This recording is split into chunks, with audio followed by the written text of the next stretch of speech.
Hello, everyone, and welcome to episode two of Ladies Lipstick and Litigation. It was pointed out to me that last time I was not wearing lipstick, so I have fixed that problem to be more on brand for our conversations here. Heidi is back with me, and we're excited to get going on this second week.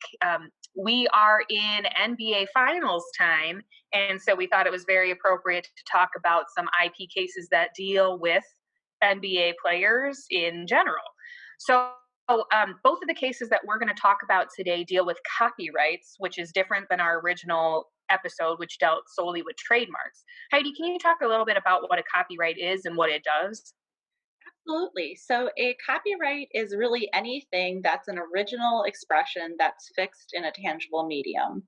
So, a copyright can cover things you normally think of like books or artwork, but it can cover plays, movies, music, the whole gambit. The main things are that it has to be original, it has to be fixed, and it has to have some degree of creativity.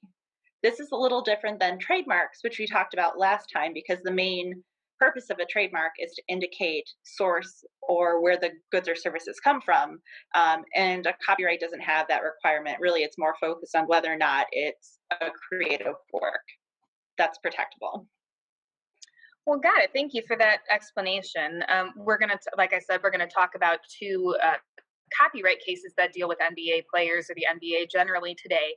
And we're going to start with a case featuring Mr. Kawhi Leonard, who's with the Clippers now after being with the Toronto Raptors. Um, Kawhi Leonard had been recruited in 2011 and was immediately endorsed by Nike. He's a pretty incredible basketball player. He's got the 10th biggest hands of any basketball player ever to play in the NBA. Fun fact that I learned today. And he has been nicknamed the Claw because of his massive hands and his ball hawking skills, which is another word that I learned today and will now be using every single day. His hands span 11.25 inches long, which is this big. And just to give a little bit of a viewpoint here, that is a normal size basketball right here. And those are his hands around it. It's pretty incredible, really, how huge his hands are. But he's been very famous for literally his hands and his ball handling skills. And in 2014, when he was already being endorsed by Nike, he drew a sketch of his hand with the initials KL in it and the number 2, which is his number. And he shared that sketch with Nike. So you should be seeing my screen here. The bottom here is a sketch of literally Kawhi Leonard's handprint with the KL and the number 2 in it. Nike then, during the contract, went and created what they call the claw design. And that is the picture that appears on top. You can see it looks relatively similar, or apparently, appears to be based on that, or at least inspired by the Kawhi Leonard sketch, as they refer to it.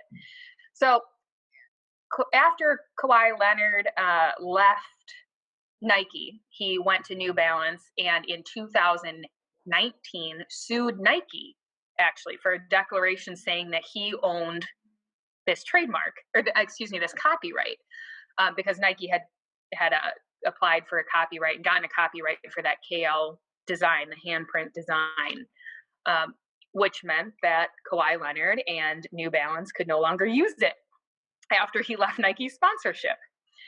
Kawhi Leonard lost. The court said, one, that it was original enough, that the Nike copyrighted material was original enough and not just purely a derivative work of Kawhi Leonard's hand sketch. And also found, which was an interesting twist, that Kawhi Leonard's contract may have actually given them artistic authority or creative ownership of any work that he created during his time with his sponsorship at Nike.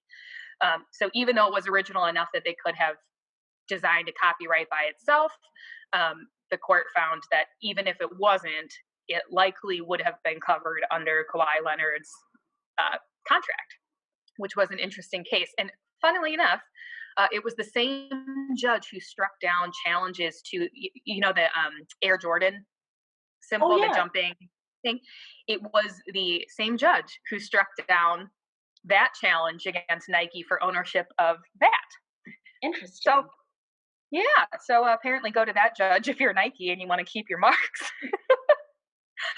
um, but there's a lot of conversation and commentary surrounding this case about the benefits that Nike is got from seeking a copyright over a trademark, for this Mhm. artistic expression, as opposed to a source indicator of goods. Because there's if they hadn't used it for 3 years, New Balance or Kawhi Leonard could come and say that Nike has inherently abandoned that mark, and they would be coming up on that because Kawhi Leonard has been with New Balance now for several years.